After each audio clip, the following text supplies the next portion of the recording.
Okay, now we're going to get way out there, and I'm going to start adding all kinds of craziness around the chords that you're playing to give you some fun things to do. Again, to change up the way things sound. None of this is necessary, it's just other things that you can do. So watch this. Normally we're playing, whether it's power chord, whether it's bar chord, we've got our 1, we've got our 4, and we've got our 5.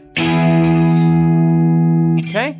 So a lot of things that you can do to have some fun with is chromatic movements. So for instance, if I'm on A, I might do something like this. I always think Elvis, like Heartbreak Hotel or something like that.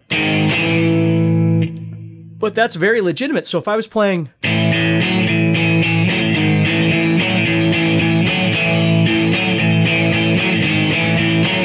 or if I was playing a bar chord.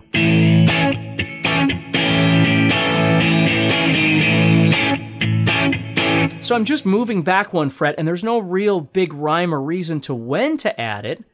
You know, right now I'm just going 1, 2, 3, 4, 1, 2, 3, 4. And I'm just adding it after there.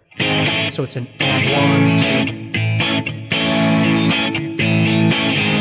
2. But it literally could be added anywhere. Now the cool thing is when you go to the 4 chord, you can do the same thing. Or 5, you can do the same thing. You can also add another one.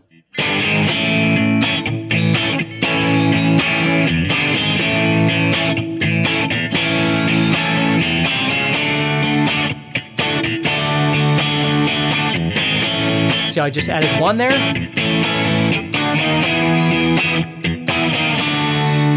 look at that. I went backwards. Okay. This is a really cool place to do this is when you're on the 1 chord, or the 4 chord, excuse me, you can go from 4 to 5, but then go back to 4. Now the question arises, well, can't I go from the top down to... Sure I could. Or the 5 chord? Yeah. None of this makes any theoretical, logical sense. It just sounds kind of cool. So you can add 1 movement, like 1 chord, or you can add 2. Heck, you could add 3. You could keep going. I'm just trying to show you something that's a little more interesting because traditionally, like if I was playing sort of a more traditional sounding blues, this is the kind of thing I would do a lot. So again, I'm not saying it's right or wrong. It's just if I was playing an A, so I'm going...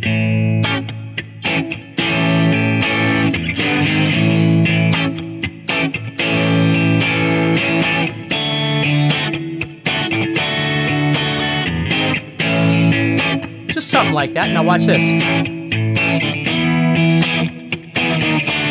Like that would be a really big one I would use. And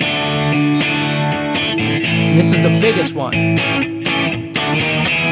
That tail at the end, the last 5 chord before we start all over, that's a great place to add that in. So there's no right or wrong to any of these things. It's just you're going to find that certain ones sound a little more authentic to you in the blues that you like to play. You might listen to those and go, I don't like any of them. That's okay.